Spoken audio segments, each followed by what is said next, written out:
The Lord be with you. A reading from the Holy Gospel according to Luke.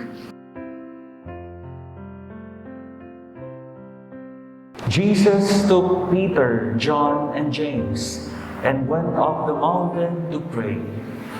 While he was praying, his face changed in appearance, and his clothing became dazzling white. And behold, two men were conversing with him, Moses and Elijah, who appeared in glory and spoke of his exodus that he was going to accomplish in Jerusalem.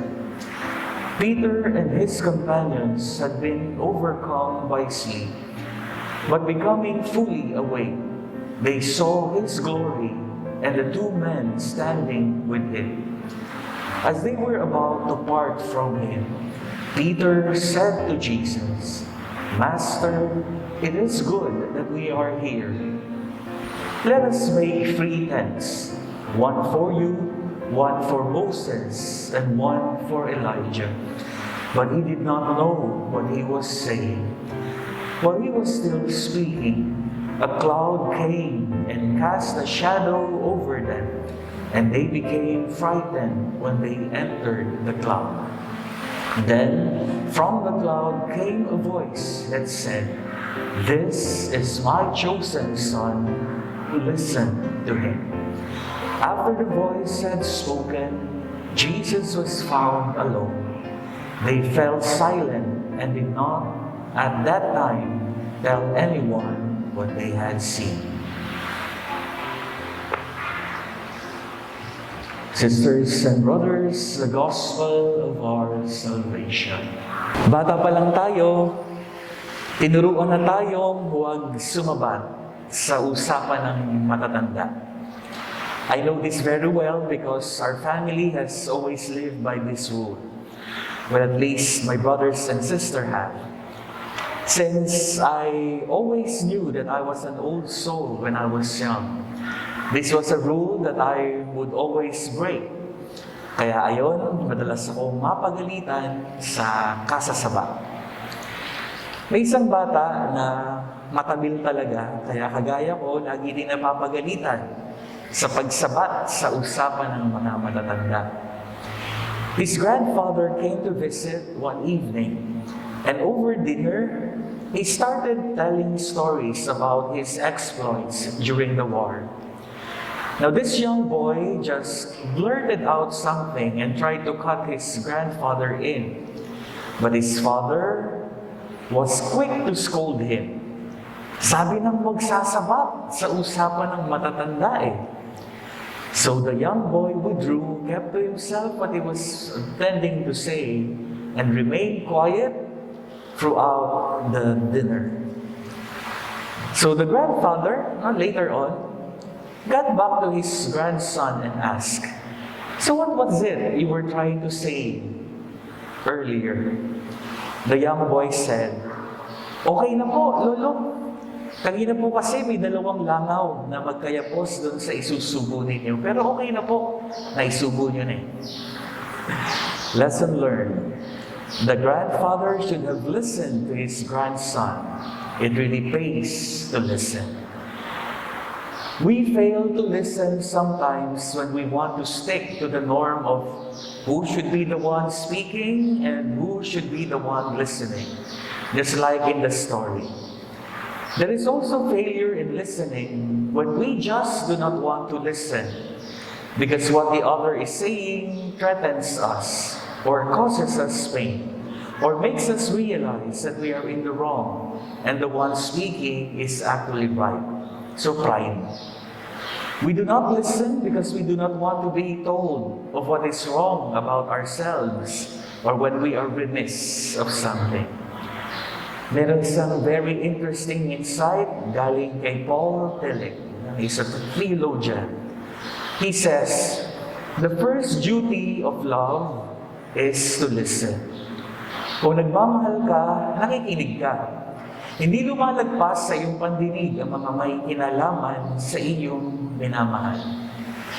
Ilang pamilya na nga ba ang nasira dahil ayaw ng makinig ng mga kasapi nito sa isa't isa? Laging sila na lang ang tama at yung iba ay mali. Or relationships that turn sour because the other party just refused to listen to the other. Or how many dreams have been shattered because someone listened to the wrong voice instead of the voice of God that is speaking within. Unawain natin itong mga binanggit nating mga dahilan kung bakit nagkakaroon ng failure sa pakikinig. Una, there is failure in listening when we become too strict in the roles that we assign to ourselves and to people. Like, ako ang pura paroko dito. Ako ang masusunod. You listen. I should be the one speaking. And you just listen. Pride gets in the way. A person of authority, when he refuses to accept that no one has a monopoly of the truth, not even himself, and that there is wisdom also that can be found among his subordinates and followers, will miss out on this wisdom that can come from those that God has given him to rule over or lead. If you will just stick to pride, you won't be able to listen. It will be like spoken words will just fall on deaf ears. Pangalawa, meron din failure in listening when one party would just not listen because he just does not want to. Tatandaan natin yung anecdote na naituro sa atin nung tayo'y bata about a big moth and her baby moth that is said to have been used by Teodora Alonso Realonda Rizal to teach the young Jose about the importance of listening to elders. When his mother was said to be telling Jose a different story one night, Jose noticed a big moth and a small one circling around a gas lamp on the very table he and his mother were seated around of. He actually paid much attention to those moths as his mother was telling him a different story. Then the small moth came too close to the flame. It got burned and it died. Jose's mother was watching him all along, and so she was able to give him that very important lesson about not listening that can sometimes prove to be futile. Third, merong failure sa pakikinig. When what is told us causes pain, when what is told us threatens us, so rather than be hurt, we just shut off those people from our lives. Ito yung mga tao na ayaw na pagsasabihan sila. Kaya ang nangyayari, nagpapatuloy lang sila sa mali. Because they do not wish to be confronted with the painful truth. So rather than be hurt, they just insist on doing what they have been warned of not to do. Sinaktan ka na niyan eh. Dinurog na yung puso mo. Imagine, binawi na niya lahat ng niregalo niya sa iyo. Pati yung regalo ng daddy mo sa iyo, kinuha din niya. Abay, pag nanakaw ngayon, ilang beses na ba siyang nagsinungaling sa iyo noon? Pero stick ka pa din sa kanya hanggang kailan ka magpapaloko. This is indeed painful to hear. So, he will just shut off those people and just stick to his erroneous stance.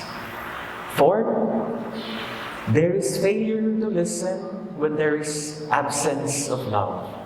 As Paul Tillich asserts, that listening is the first duty of someone who loves. Kaya sa mga umiibig, patunayan ninyo na kayo'y tunay na umiibig by listening to the one you love. Take pains in listening. Get out of your way to listen to the one you love, that you may really show the object of your love, how deep your love is for him or for her. Mahal mo yung asawa mo? Listen to her. Listen to what she is saying, verbal and non-verbal.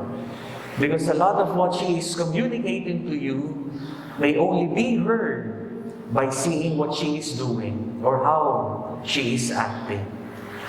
Mahal mo yung pamilya mo? listen to each member of your family. At hindi lang yung favorite mo o yung hindi nagbibigay sa iyo ng sakit ng ulo. Mahal mo ang iyong bayan. Listen to the pleas of its people. Listen to the voice of God speaking to you on who you need to pledge allegiance to.